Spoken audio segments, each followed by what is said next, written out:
At my own daughter's wedding, in a room filled with hundreds of guests, she lifted her champagne glass, looked me straight in the eye, and called me old and ugly. The laughter that followed was the sound of my heart breaking. Welcome, everyone. Thanks for tuning in. I'd love to hear where you're listening from. Share your city below. Let's begin this journey together. I'm sitting here in the front row of this fancy ballroom in Buckhead, Atlanta, and my heart feels like it's about to beat right out of my chest with pure, unadulterated pride. You know that feeling? When you've poured every last drop of yourself into something, and you finally get to see it shine. The air all around me smells like gardenias and the kind of expensive perfume that announces itself before a person even enters the room. A string quartet is over in the corner, playing a beautiful, soft version of a Stevie Wonder song, and I can't help but tap my foot just a little. My daughter, my Keisha, is getting married, and as I look at her up there, standing beside her new husband, all I can see are the years. I see all the nights I spent on my feet, working double shifts as a nurse until my bones ached, just so she could have everything she ever needed, and most of what she wanted, too. For this day, I wore my best Sunday dress, the one the color of a deep indigo sky just after the sun goes down. My husband James is sitting right beside me holding my hand. His palm is a little sweaty, but I don't mind. I squeeze it tight because I know he's feeling the same thing I am, this overwhelming sense of, we did it. I let my eyes wander across the room, taking it all in. I see faces I've known my whole life.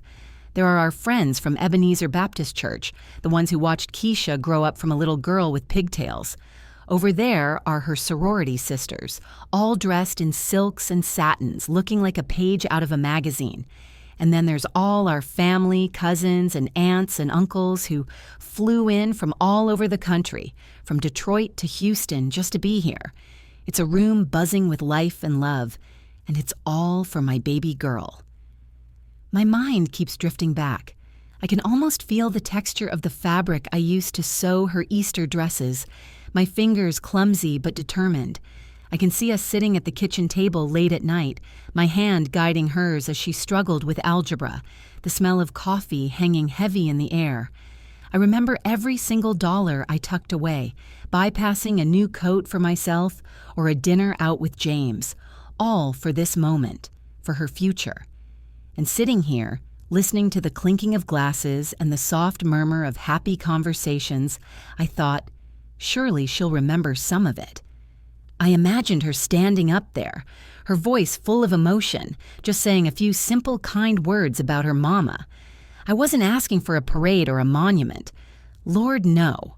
All I wanted was a little warmth, a small piece of acknowledgement that my sacrifices meant something to her.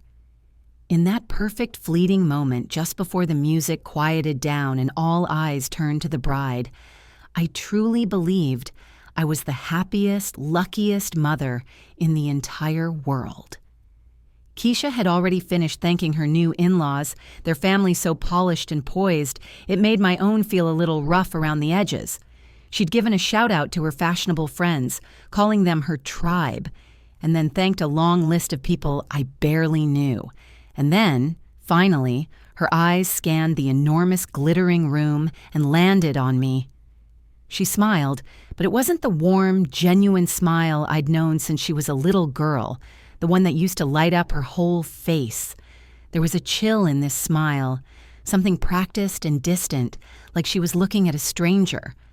She lifted the microphone to her lips, and her voice, amplified by the speakers, seemed to fill every crack and crevice in that silent room. "And this is my mother, Brenda," she said, and just like that, every single head in the room turned to look at me. I felt a little flutter in my stomach, so I straightened my shoulders and beamed right back at her, the proudest smile I could manage. I was ready for her, "Thank you." I was ready for her, "I love you." But that's not what came. What came next, she said it so clearly, so loudly for everyone to hear. Old and ugly, thank God I don't look a thing like her. The words didn't just hit me. They felt like a physical blow, knocking all the air right out of my lungs. For a second, I couldn't breathe. I just sat there, my smile frozen on my face, trying to understand what she'd just said. And then it started. A small titter at first, then a chuckle. And then, all at once, the room just erupted in laughter. It was a loud, rolling, gut-wrenching wave of laughter. They were all laughing. Her friends, her new family, our family. They thought it was a joke, a clever, witty little punchline at my expense. I turned my head, my eyes searching for my husband, for James, and what I saw broke me more than the words themselves. His shoulders were shaking. He was covering his mouth with his hand, but I could see it clear as day. He was laughing too. My face was on fire, a deep, burning heat that crept up from my chest and spread all the way to the tips of my ears. My hands started to tremble, a violent, uncontrollable shaking, so I quickly tucked them into my lap, hiding them under the linen napkin on the table. But the laughter, it just wouldn't stop. It felt like it was surrounding me, pressing in on me from all sides, a physical force that was trying to crush me right there in my chair. It was the soundtrack to my deepest humiliation. Not one person, not a single soul in that entire room stood up and said, "Hey, that's not right," or "That's not funny." No one came to my defense. Me, the woman who had walked the floors with her when she had a fever, who had held her hair back when she was sick, who had worked her fingers to the bone for 35 years to give her this very day. I was now the punchline. I could feel every last ounce of my pride, all the joy that had filled me up just minutes before, simply evaporating into the air like smoke. It was gone. I just sat there, frozen in my seat, my eyes glazed over. Through a blur, I could see people whispering to each other behind their hands, pointing in my direction, their faces still crinkled with amusement. The most terrifying part wasn't just what my daughter had said. It was the echo of it, the validation it received from everyone around me. It was the silent agreement from my own family that, yes, it was okay to mock the woman who gave you life. That was the wound that cut the deepest. Slowly, as if moving through deep water, I pushed my chair back from the table.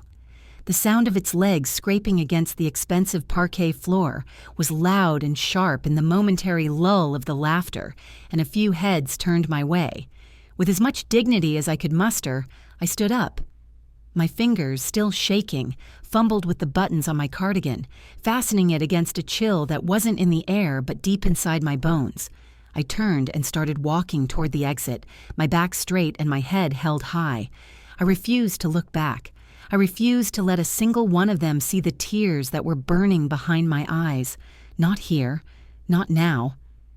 They had taken my joy, but I'd be damned if I'd let them have my tears too. The cool Atlanta evening air felt like a slap in the face the moment I stepped outside the grand doors of the venue. It was a welcome shock, pulling me out of the nightmare inside. I stood for a moment under the soft glow of a wrought iron street lamp, looking down at the new shoes I was wearing. They were a modest pair of heels, comfortable but elegant. I'd bought them special for this day, wanting to look my best for her. Now they just felt foolish. Every memory of the last 3 decades seemed to flash through my mind in a painful, rapid-fire sequence. Taking her to her first day of school, her little hand gripping mine so tightly, cheering the loudest at her college graduation, my voice hoarse for days after. Every time I said no to something for myself, so I could say yes to something for her.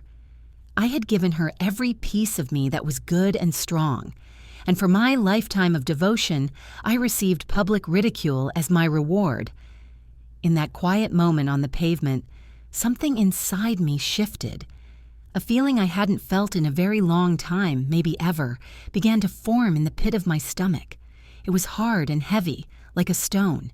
It was the sudden, stark realization that my endless kindness, my bottomless well of forgiveness, hadn't been seen as love. It had been mistaken for weakness. They had all, my daughter, my husband, the whole laughing crowd, grown accustomed to the idea that Mama B would just take it, that Brenda would smile through the hurt, absorb the disrespect, and forgive. Always forgive. Because that's what mothers do, right? We endure. I found my way over to my old Toyota, the one I've been driving for more than 10 years. Its paint a little faded, but its engine still reliable. It looked so out of place parked amongst the shiny new BMWs and Mercedes in the valet line. As I slid into the driver's seat, the silence inside the car was deafening.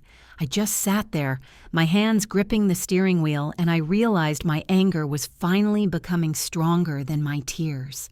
A single clear thought cut through all the pain and confusion.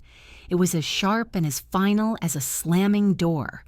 The way things were, the way I had allowed them to be, was over. Enough was enough. The first thing I noticed when I walked into my own quiet house was the silence. It was a thick, heavy blanket after the roaring noise of that reception hall. I didn't turn on all the lights, just a small lamp in the living room that cast a warm, gentle glow on everything. My home. The place my hands had built, my care had maintained, my love had filled. And as I stood there, I made a decision. I wasn't going to cry. Tears were for sadness. And what I was feeling now was something else entirely. It was a cold, hard clarity.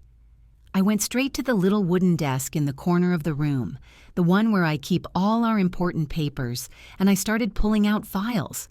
Every promise I had ever made to Keisha, every financial commitment, every piece of paper that tied my hard-earned money to her future, I laid them all out on the dining room table under the low light. My first call was to the bank. I knew they had a 24-hour customer service line for account issues, and this to me was a very serious issue. When the operator answered, my voice didn't shake. It was as steady as a rock. I instructed them to cancel the pending wire transfer from my savings account, the $50,000 transfer, the money that had taken me decades to save, the money that was meant to be the down payment on their dream condo in Midtown. The operator asked for a reason, a standard security question. I said simply, "The agreement has changed." My next call was to the real estate agent who was handling the lease on their luxury apartment. They were so excited about it, a place with a view of the city skyline. I had promised to pay the first year of rent for them as my wedding gift, $3,000 a month, a $36,000 gift. I left a polite but firm voicemail. "Regarding the lease for Keisha Johnson," I said, "I'm writing to inform you that I will no longer be providing the funds for the first year's rent. My plans have changed." Click. Then I found the paperwork for her new Lexus, the one I had co-signed for just 2 months prior, $45,000 of shiny white entitlement. I called the financing department's automated line and followed the prompts to see what my options were for removing my name as a guarantor. I started the process. With each call, with each canceled transaction, I felt a weight lifting off my shoulders. This wasn't about revenge. I wasn't trying to hurt her, not really. I was simply drawing a line. I was teaching a lesson that I should have taught a long, long time ago. Respect is the currency that matters, and my support is not an entitlement program. It must be earned, and it must be valued. When James finally came home hours later, his face was a mixture of guilt and confusion. I was sitting at the kitchen table nursing a cup of chamomile tea. He started to stammer something about how it was just a joke, how Keisha didn't mean it like that. I held up my hand to stop him. "You laughed, James," I said, my voice low and even. "In a room full of people, you chose their laughter over my dignity." He looked down at the floor, unable to meet my eyes. I knew in that moment that our own future depended on his next move. "So I'm going to make this real simple for you," I continued. "Either you are with me in this, 100%, or you are with her. There is no more in between. There's no more trying to keep the peace. You have to choose." He stood there for a long moment, the silence stretching between us. Then he slowly came over, pulled out the chair across from me, and sat down. He took my hand and finally, looking me in the eye, he whispered, "I am so sorry, Brenda. I'm with you." It didn't take long, of course, for the phone to ring the next day. The caller ID flashed, Keisha, and I took a deep breath before I answered. There was no, "Mom, how are you?" or, "Mom, can we talk?" It was an explosion. "Mom, what have you done?" she screamed into the phone, her voice shrill with panic and disbelief. "The bank called, the real estate agent called. Are you trying to ruin my life?" The sheer audacity of it almost made me laugh. I let her finish her tirade, and when she finally paused to take a breath, I spoke calmly into the receiver. "You don't respect me, Keisha," I said, my voice devoid of the anger she was showing. "And I will no longer reward that behavior.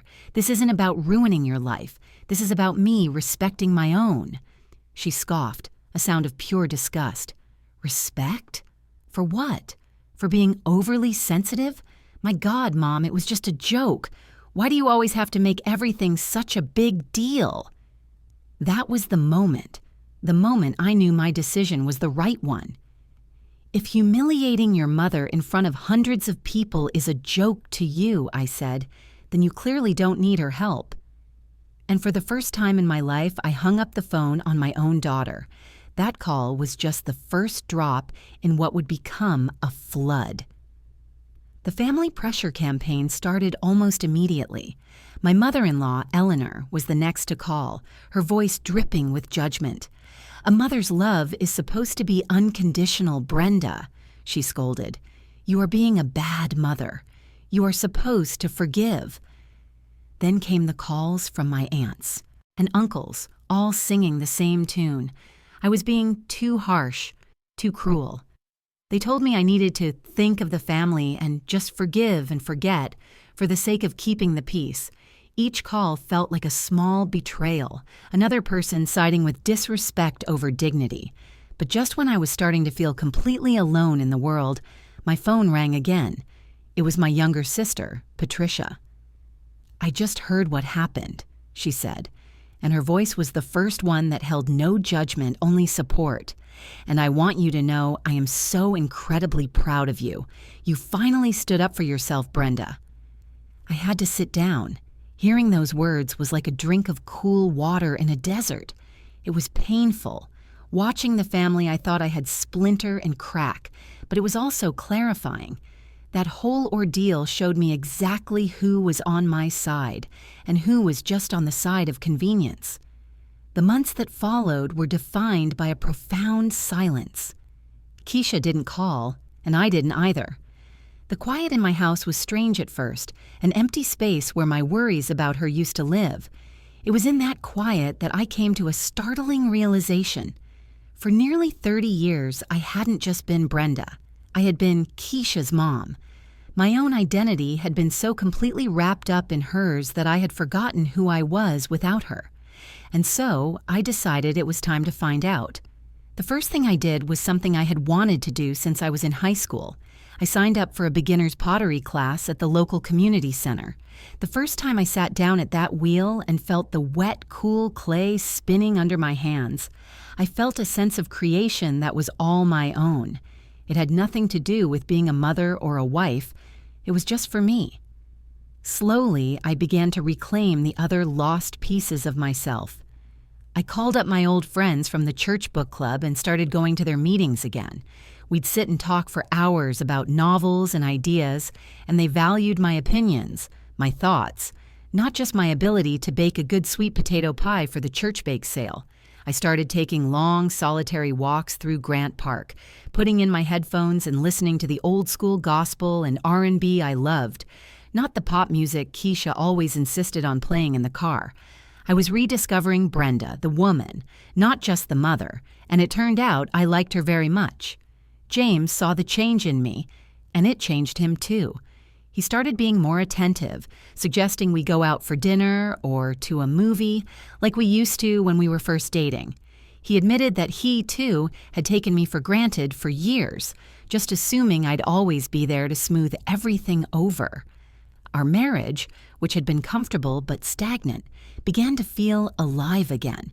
It became stronger, built on a new foundation of mutual respect. I learned something vital during that time. I learned that I would rather be alone with my dignity than be surrounded by a family that saw me as a convenience. My life had become quieter, yes, but it was also infinitely richer, fuller, and more authentically my own. About 6 months had passed in this new, quiet rhythm of my life, on an ordinary Tuesday that felt like any other. I'd spent the morning at my pottery class and the afternoon tending to my garden. As I walked to the mailbox late that afternoon, I wasn't expecting anything more than the usual bills and junk mail. But there, tucked between a credit card offer and the electric bill, was a single cream-colored envelope. It was real paper, thick and expensive, and my name was written on the front in a familiar, elegant cursive. It was Keisha's handwriting. My breath caught in my throat and my hands began to shake just a little as I held it. James was in the kitchen when I walked back inside, and he must have seen the look on my face. He put down the newspaper, ready to be my support. But I knew, deep down, this was a letter I had to open and read by myself. I took it out to the back porch and sat in my favorite rocking chair. The paper felt heavy in my trembling hands. I slid my finger under the seal and pulled out the single folded page inside. The letter began with 2 words that made my heart ache. Dear Mama. I had to pause and take a steadying breath before I could continue reading. She wrote that for the first few months she had been nothing but angry, convinced that I was the one who was wrong, that I had overreacted and ruined everything. But then, she wrote, something began to shift. She started to think, really think, about what she had done. The turning point came one night when she asked herself a simple question.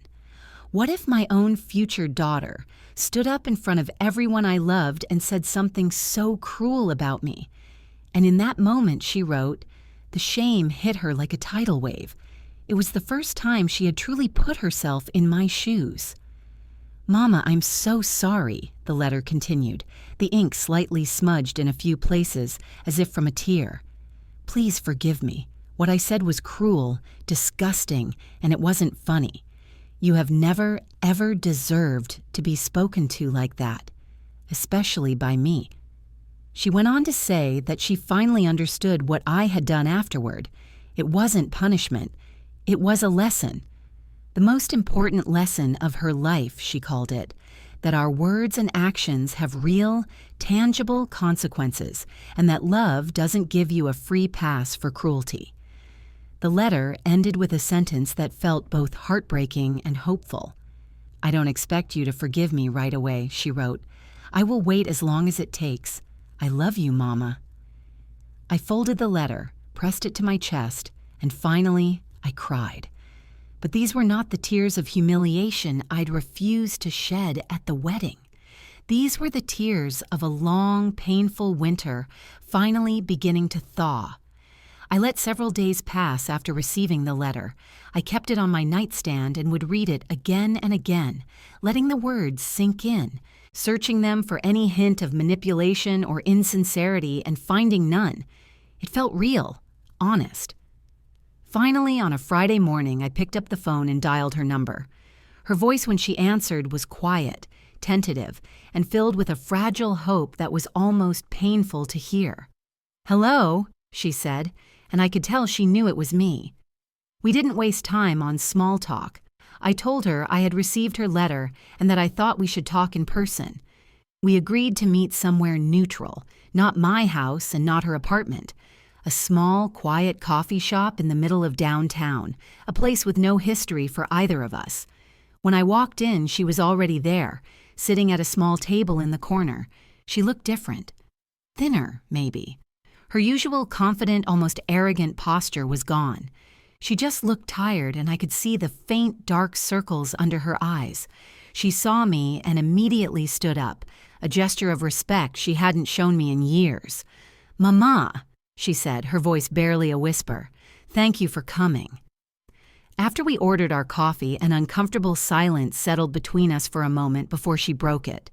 She looked me straight in the eye, and without prompting, she repeated everything she had written in the letter.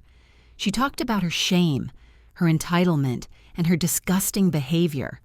She didn't offer a single excuse. She didn't blame the stress of the wedding or the champagne she'd been drinking. She took full, complete ownership of her words and the deep hurt they had caused. I just listened. I watched her face. I heard the genuine remorse in her voice, and I felt that hard, heavy stone that had been sitting on my heart for all these months finally, slowly begin to dissolve. The anger was gone, replaced by a profound sadness for all the time we had lost. When she was finished, her eyes were filled with tears, waiting for my verdict. "I forgive you, Keisha," I said softly, and I saw her whole body sag with relief. But I wasn't finished. "But I need you to understand something," I continued, leaning forward. "Forgiveness doesn't mean we can just flip a switch and go back to the way things were. That version of our relationship is over. Trust. Trust has to be earned back, one day at a time." She nodded quickly, tears now rolling freely down her cheeks. "I know, Mama," she choked out. "I know, I'll do whatever it takes." That meeting in the coffee shop wasn't an ending. It was a new, fragile beginning. After that day, we started the slow, careful process of building something new. It was like learning a new dance, both of us tentative and cautious, afraid of stepping on the other's toes. The first step was conversation. Once a week, usually on a Sunday evening, Keisha would call me. The first few calls were a little awkward, but she never once asked for anything. She didn't mention the money or the apartment or the car. Instead, she asked about me. "How was your pottery class this week, Mama? Are you making anything new? What book are you all reading in your book club?" She asked about my life, my interests, my world, a world she had never seemed to notice before. And about every 2 weeks we would meet for that coffee. During those meetings, she practiced the art of listening, truly listening. Not just waiting for her turn to talk or to turn the conversation back to herself, but absorbing what I was saying. She learned about the friends I was making in my pottery class, about the plot of the novel I was reading, about how James and I were trying a new restaurant every Friday night. For the first time, I felt like she saw me not as a function, not as Mom, the ATM, the problem solver, the endless well of support, but as a person, as Brenda. It was a fundamental shift, a rewiring of our entire dynamic. It was slow, and it wasn't always easy.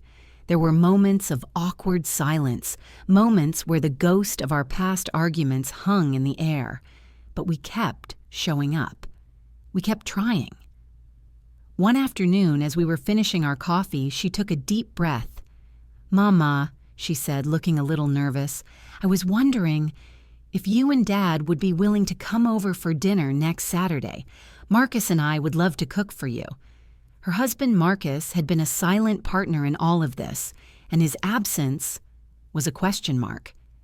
"He wants to apologize to you, too," she added quickly, as if reading my mind. It was a big step, an invitation back into her home, back into her life. I knew that dinner would be more than just a meal. It would be another test, another layer of this slow, complicated healing. The following Saturday, James and I drove over to Keisha and Marcus's apartment, the one they'd managed to secure on their own, without my help. It was smaller than the one they'd originally wanted, more modest, but it was neat and filled with a warmth that had nothing to do with money. They didn't try to impress us with a fancy meal. Instead, Keisha made my favorite, a simple, hearty pot roast, the same recipe I had taught her when she was a teenager. As we sat down to eat, her husband Marcus cleared his throat. He looked directly at me, his expression serious and sincere. "Brenda," he started, "I need to apologize to you. What I did at the wedding, by doing nothing, was cowardly. I sat there, and I let Keisha say that, and I laughed along with everyone else. There is no excuse for it. I failed you, and I failed as a husband in that moment, and I am truly sorry." His apology felt genuine, and I simply nodded and said, "I appreciate that, Marcus. Thank you." After dinner, as James and Marcus were clearing the table, Keisha asked me if I would come sit with her on their small balcony. The air was cool, and the sounds of the city hummed below us. It felt so much like all those nights we used to sit on our own porch swing when she was a little girl, sharing secrets. She was quiet for a long time, and then she said, her voice soft, "Mama, would you do something for me? It's hard, but I need to ask." I waited. "Would you tell me about the other times? The other times I've hurt you or taken you for granted, the times I was too selfish to even notice." The request caught me off guard. Part of me wanted to say no, to leave the past in the past, but another part, a wiser part, knew that this was a necessary step for real healing. So I took a deep breath and I told her. I told her about the time in college she was ashamed for me to pick her up in my old Toyota in front of her new friends. I told her about the countless times she'd made small, cutting remarks about my job as a nurse being messy work. I reminded her of all the birthdays and anniversaries where a quick, impersonal text message was all she could manage. For each memory I shared, she didn't get defensive. She just listened, tears streaming down her face, and when I was done, she apologized for every single one. Then she looked at me, her eyes clear with a new, profound understanding. "You loved me enough to let me face the consequences of my own actions," she whispered. "All this time, I thought you were punishing me, but you weren't. You were parenting me. That's real love." And in that moment, I felt it. The last of the bitterness washed away, and all that was left was my daughter. Nearly a full year had passed since that terrible, fateful wedding day. Life had settled into a beautiful new kind of normal. My relationship with Keisha was stronger and more honest than it had ever been. One evening, my phone rang, and I saw her name flash on the screen. When I answered, I could hear an unusual tremble in her voice, a mix of excitement and tears. "Mama," she said, her voice cracking with emotion, "I'm pregnant." A wave of pure, undiluted joy washed over me, so powerful it took my breath away. "Oh, my sweet girl," I exclaimed, my own eyes instantly filling with tears. "That's the most wonderful news." Then she said the words that meant more to me than any financial gift ever could. "And I want you to be a part of all of it," she said firmly, "every single step." And she meant it. Being a part of her pregnancy was a gift I will cherish for the rest of my days. She called me after every doctor's appointment to share the details. She asked for my advice on everything from morning sickness to picking out a crib. She valued my experience, my wisdom as a mother, in a way she never had before. It wasn't the one-sided relationship of the past, where she took and I gave. This was a partnership. We were sharing this journey together. When the day finally came, I was right there at the hospital with James and Marcus, waiting anxiously.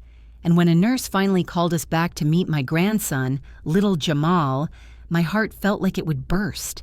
Keisha was exhausted, her hair damp with sweat, but her face was glowing with a light I'd never seen before. She held her tiny son in her arms, looking down at him with an overwhelming love.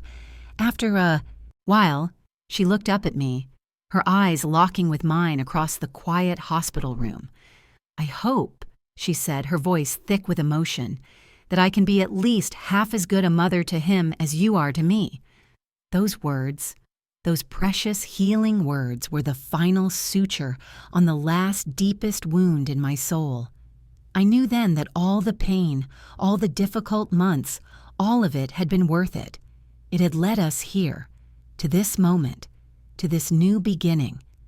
Now my grandson, Jamal, is a bubbly, curious 3-year-old, and Keisha is the most wonderful, patient, and wise mother I could have ever hoped for. She is teaching him the things that truly matter. She's teaching him to say please and thank you, to be kind to others, and to respect his elders. Sometimes, when our whole family is gathered at my house for a Sunday dinner, the chaos and laughter filling every room, she'll catch my eye from across the table. She doesn't have to say anything. She'll just give me a small, knowing smile, and in that look, I see a lifetime of gratitude, a silent thank you that means more than any public speech ever could. I don't regret my decision for a single second. Standing up for myself that day was the hardest thing I have ever had to do. It meant risking the relationship that I had built my entire life around. But what I gained was so much more than what I risked losing. I gained my self-respect. I gained a stronger marriage. And I didn't lose a daughter. I gained a real one, an adult who loves and respects me as a whole person. I've learned that being a good mother isn't about being a martyr. It's not about endlessly forgiving and forgetting. A good mother is one who teaches her child how to be a good human being, and sometimes the only way to teach that lesson is to draw a line in the sand, even if it breaks your own heart to do it. Today, when I look at my reflection in the mirror, I no longer hear the echo of my daughter's cruel joke. I don't see an old and ugly woman. I see a woman who weathered the cruelest storm of her life and refused to break. I see a woman who demanded respect and, in doing so, taught the most important person in her life what that word truly means. I see Brenda, and I am proud of every single line on my face, every silver strand in my hair, because they are the map of my life, my struggle, and my victory. Thanks for listening. If any part of this story resonated with you or reminded you of your own experiences, share your thoughts below. I value every comment, and if you'd like to join me for more stories, hit like and subscribe. Take care of yourself, and I'll see you in the next one.